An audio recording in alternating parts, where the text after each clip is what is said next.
इसी प्रैक्टिस में आपका स्वागत करता हूँ। आज हम लेके आए हैं एक महत्वपूर्ण एडिटोरियल जिसमें क्या है, संवैधानिक नैतिकता एवं व्यक्तिगत संबंध। एक काफ़ी इम्पोर्टेंट एडिटोरियल समाचारों में था जिसको आज हम लेके आए हैं। चलिए देखते हैं हम क्या क्या इसमें पढ़ने वाले हैं।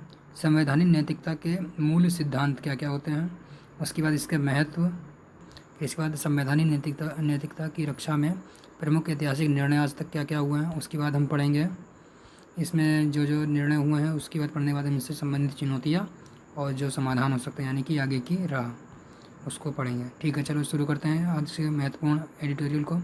क्या है संवैधानिक नैतिकता का मूल सिद्धांत क्या है?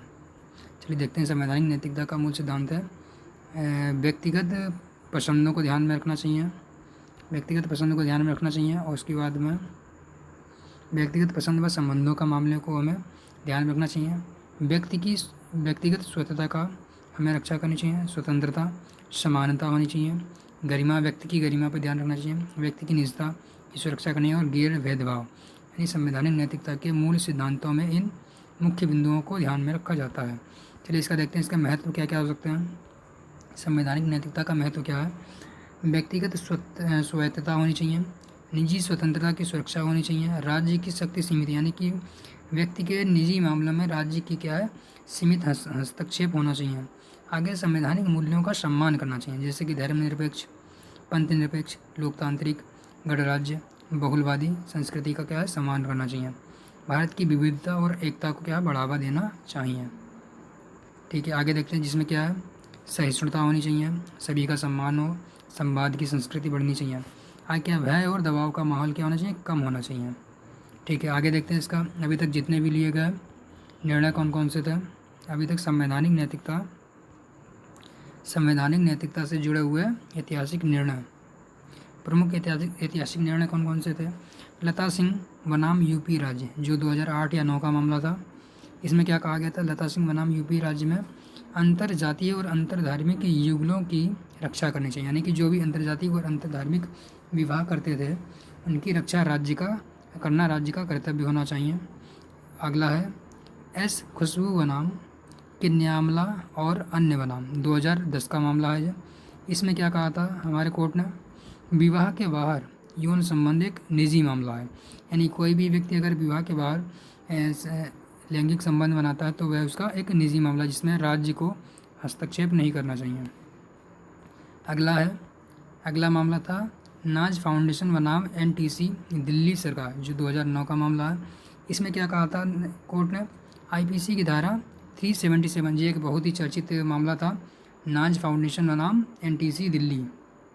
इसमें क्या है, आईपीसी की धारा 377 को रिमूव कर दिया गया, इसमें असंवैधानिक बता दिया गया। इसमें क्या था, समलैंगिक जो यौन संबंध बनाते थे उसको अपराध कहा गया था, जो इसको बाद में असंवैधानिक बता दिया गया, यानी कि अब क्या है, समलैंगिक कृत्य अपराध नहीं है अब। उसके बाद अगला कौन सा मामला था, जोसेफ शाइन बनाम भारत संघ मामला। इसमें क्या कहा गया था, व्यभिचार अपराध नहीं है, यानी कि वही एडल्ट्री क्या है, अपराध नहीं रहा। अगला है शाफीन जहां बनाम अशोकन के एम मामला, 2018 का। इसमें क्या कहा गया था, शाफीन जहां बनाम अशोकन मामला। इसमें कहा गया व्यक्ति को जो है अपनी पसंद की व्यक्ति के साथ शादी करना क्या उसका एक व्यक्तिगत मामला है, व्यक्तिगत और निजी मामला, जो आर्टिकल 21 के तहत संरक्षित है। चलिए देखते हैं अगला है शक्ति वाहिनी बनाम भारत संघ मामला, 2018 का।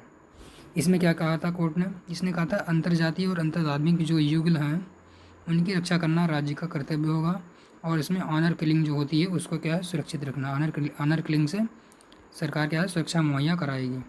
उसके बाद इसमें संवैधानिक नैतिकता में कौन कौन सी अभी चुनौतियाँ आ रही हैं उसको देखते हैं। सबसे बड़ी चुनौती जो है कि अभी तक इसकी कोई स्पष्ट परिभाषा नहीं दी गई है, यानी कि व्यक्तिगत आधार पर ही जो अभी तक प्रचलित है। उसके बाद क्या है, क्योंकि स्पष्ट परिभाषा नहीं, इसलिए क्या है, न्यायिक सर्वोच्चता को बढ़ावा देता है, यानी कि न्यायपालिका का हस्तक्षेप बहुत अधिक हो गया है।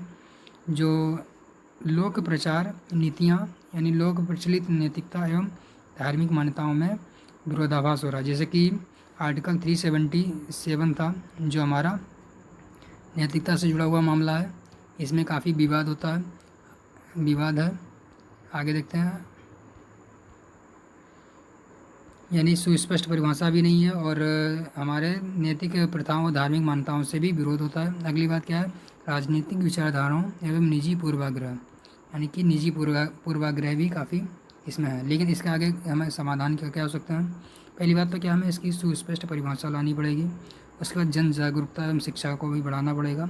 न्यायिक संयम यानी कि न्यायपालिका को भी सीमित हस्तक्षेप करना पड़ेगा, जहाँ पे ज़रूरत हो केवल वहीं पे भी हस्तक्षेप करें।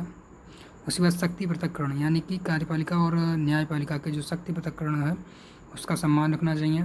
उसके बाद सामाजिक मापदंडों के हिसाब से लाना चाहिए, लचीला और अनुकूल हो। इसी के साथ हमारा एडिटोरियल कंप्लीट होता है। अगर वीडियो अच्छा लगा हो तो लाइक कीजिए, चैनल को सब्सक्राइब कीजिए। धन्यवाद।